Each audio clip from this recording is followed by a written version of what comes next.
The movie opens in Seoul, where we meet our protagonist, In Chang, a member of the military's explosives disposal team. His unit is currently dismantling unexploded ordnance found at a construction site from the Korean War. In Chang is overjoyed because today is his final day of service before he finally retires from the military.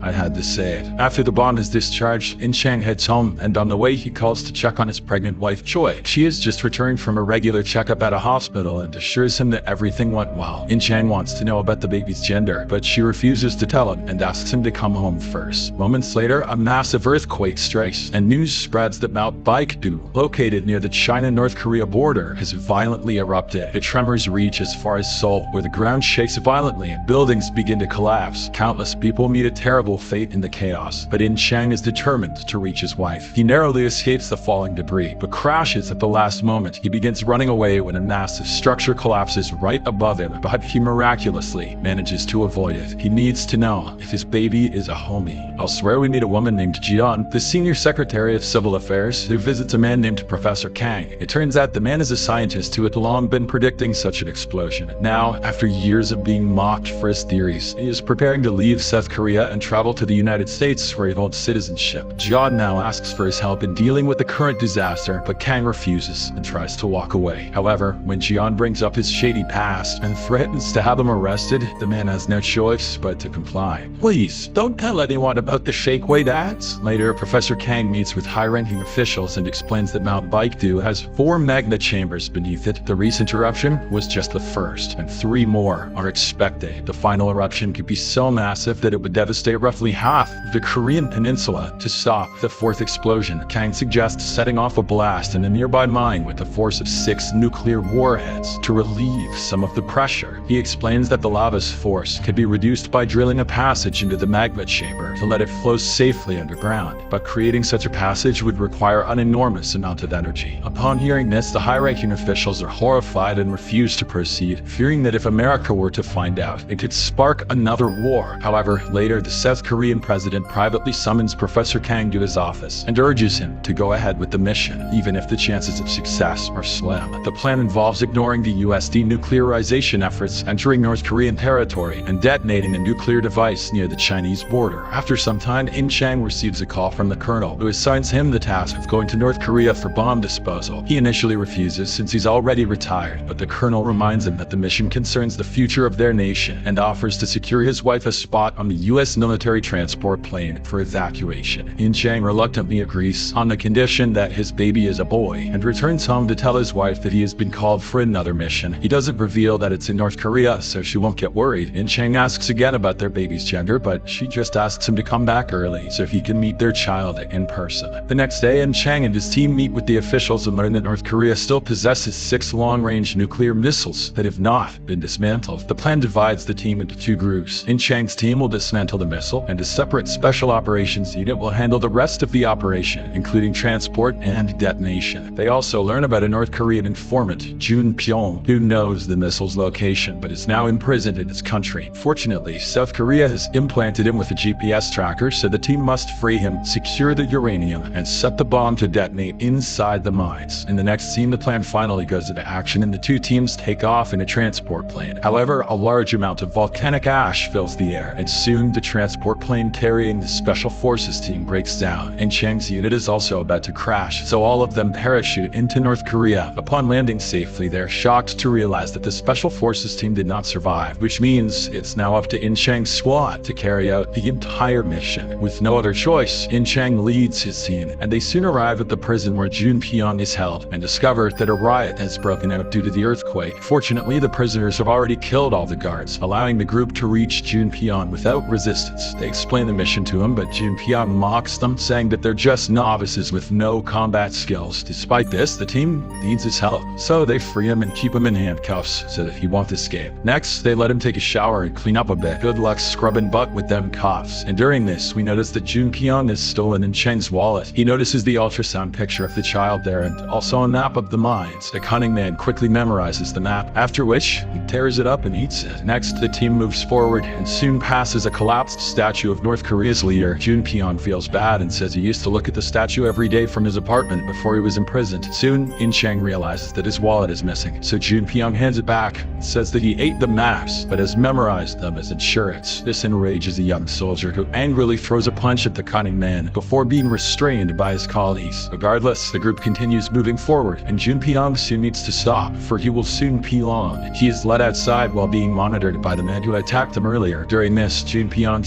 somehow manages to unlock his handcuffs and attacks the man before running away. Soon, the rest of the team arrives and is horrified to see their comrade unconscious, while Junpyeong has run away after leaving the GPS behind. Frustrated, the group returns to the city to find him, and In Chang soon notices the fallen statue of North Korea's leader. He recalls how Junpyeong said it was a nice view from his apartment and spots a nearby building where he must be. Elsewhere, we see that Junpyeong has indeed returned home, where he changes his clothes and gathers his hidden guns. He finds his wife high on drugs and asks her where their daughter is. She responds that she is at her brother's place in Pocheon, which is near Mount Baekdu. Junpyeong then asks if it was she who ratted him out to the authorities, which she confirms. Enraged, he fires a shot in the air, which is soon heard by In Chang and his team outside. They quickly arrive at the apartment and find Junpyeong pointing a gun at his wife. In the end, the man cannot bring himself to kill her and is detained by In Chang's team. Following this, In Chang views him as a traitor and doesn't allow him to participate in the strategy meeting, but Junpyeong finds his lack of planning experience laughable. He then eventually leads the team to the nuclear weapons storage site. There, North Korean soldiers lie in wait at a military base hidden beneath a camouflage factory, but the team bravely fights and manages to subdue them. They then approach a container, and inside it, they find an elevator. After Junpyeong inputs the password, they descend miles underground to reach the nuclear warheads. They secure Junpyeong to a railing, put on their specialized suits, and start dismantling the missiles. But once the uranium is secured in their custom detonator, a second earthquake strikes and the ground begins to shake violently. Amid the chaos, Junpyeong manages to escape on his own and contacts a Chinese associate who offers him and his daughter refuge in the country in exchange for a bomb. However, the associate also insists he bring a technician who can disarm the detonator. This leaves Junpyeong with no choice but to return to where Captain In Chang and his team are trapped and help them. Back in Seoul, Choi feels the tremors of the earthquake and quickly packs to head for the military base. She soon gets stuck in traffic on a bridge where a massive tsunami hits, causing her to be swept into the water. But she manages to swim through the current and eventually reaches safety. Meanwhile, Professor Kang meets with John and reveals that their initial eruption estimates were wrong. The large iron ore deposit in the 7th mine is accelerating the eruption, and he suggests targeting a weak point there to prevent the final, catastrophic explosion. Back in North Korea, In Chang and his team are about to leave when all of a sudden, they are attacked by unfamiliar people who open fire relentlessly. Amid the chaos, they realize the attackers are using heat detection, so In Chang blows up a truck and sets it on fire to mask their heat signatures and tries to escape. They are soon shocked to discover that it is actually the US military attacking them. Several soldiers are injured, and In Chang and Junpyeong are separated from the rest of the group. As the two men get in a military vehicle to flee, Junpyeong shockingly betrays In Chang by tasing him. Meanwhile, in South Korea, the US military shuts down the mission as crossing borders and stealing nuclear weapons has violated the peace treaty and could trigger a war. Professor Kang thus decides to leave, while Jian tries to persuade him to stay, knowing that if he abandons the operation, South Korea will face serious danger. However, Kang insists there's nothing he can do and ultimately departs. Later, Kang boards a bus to the evacuation base. Ray meets Choi along the way. She is crying, so he comforts her and gives her a handkerchief. Fortunately, he never used that one, back when he was predicting his own little Mount Beyond would erupt. They talk for a while and he learns that she is In Chang's wife and is hoping her husband will meet her at the evacuation point. This makes Kang feel bad, but he doesn't say anything to her about her husband's mission. On the other hand, we see that Junpyeong is handcuffed In Chang and plans to take him and the bomb to hand over to the Chinese. He reveals that they are heading to Pocheon near Mount Baekdu, where his daughter's son Ok is. At one point, Junpyeong stops the vehicle to relieve himself, and during this time, In Chang manages to break free from his handcuffs. When Junpyeong tries to restrain him again, In Chang quickly swallows the GPS and declares that now his team will be able to track him wherever he goes. This enrages Junpyeong, and the two get into an intense fight. Amidst their struggle, the military vehicle crashes into a tree and becomes immobile. In the desperate situation, In Chang begins to cry, saying that he may never return to his wife alive and might never see his child or know if he should name it In Wang. Junpyeong, who is also a father, is moved by his words and decides to continue the rest of their journey on foot. The two carry the detonator and start walking, talking casually along the way. In Chang admits that he doesn't even know his baby's gender, so Junpyeong Pyong points out that it's visible in the ultrasound picture, but are not in it, he says, of sonamides packed in a micro. Desperate, In Chang asks him what it is, but the cunning man refuses to reveal it. Jun Pyong then asks about the ending of a South Korean series called Damo, which he couldn't watch while imprisoned. He offers to reveal the baby's gender if In Chang reveals the ending, but the latter also refuses to tell him.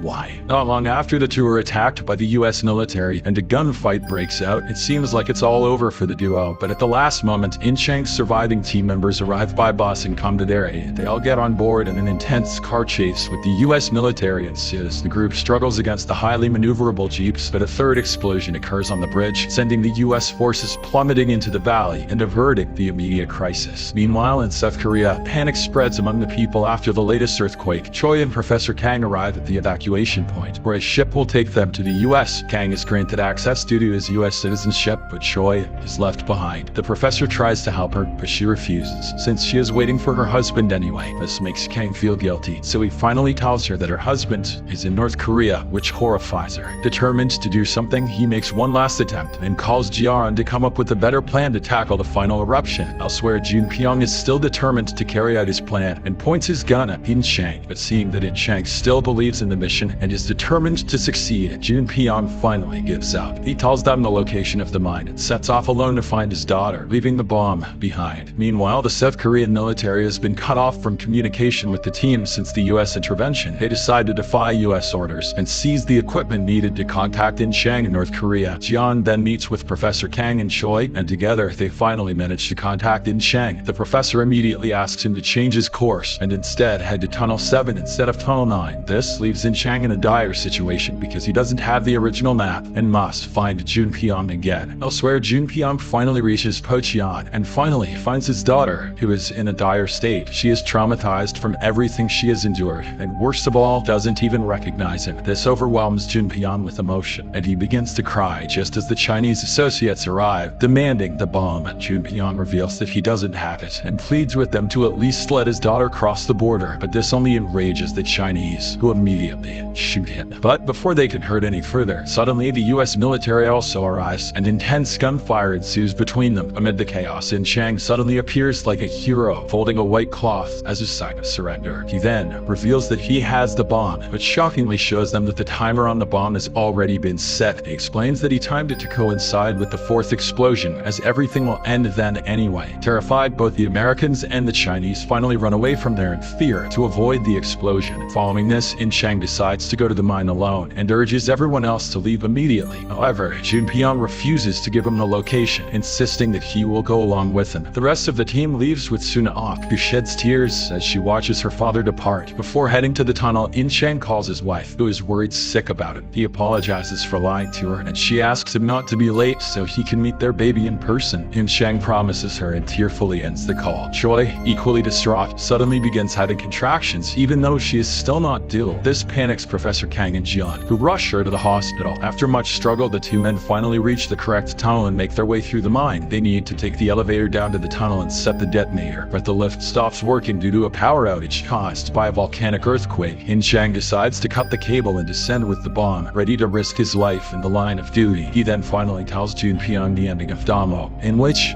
everyone dies. Jun Pyong is stunned to hear this, but reveals that his claim of knowing the baby's gender was just a bluff. He then tells In Chang to stay alive and find out his child's gender in person. In a shocking turn, Jun Pyong suddenly steps onto the lift and closes the door, choosing to descend alone. In Chang tries to stop him, but Jun Pyong shows that he's badly hurt and claims no one will miss him in any way. He only pleads with In Chang to take care of his daughter, since he's the only person he trusts. With that, Jun Pyong says his final goodbye and uses the last of his strength to carry the bomb to its destination. Next, In Chang is left distraught as he drives away from the Pike-do, and moments later, the uranium bomb detonates. While Jun Pyong is killed in the blast, the explosion successfully stops the earthquakes, saving countless lives across the Korean peninsula. Choi, on the other hand, safely gives birth in a hospital. The scene then cuts to a year later, where North and South Korea work together to oversee the reconstruction of the peninsula. Professor Kang returns to Korea from the US and is greeted by Jian at the airport. It turns out that he has finally decided to settle in his homeland and is tasked with promoting a renewable energy project using magma from Mount Baekdu. Meanwhile, Now, at In Chang's home, we see the couple living happily with their toddler and their adopted daughter, soon Alk, and we will never discover the baby's gender.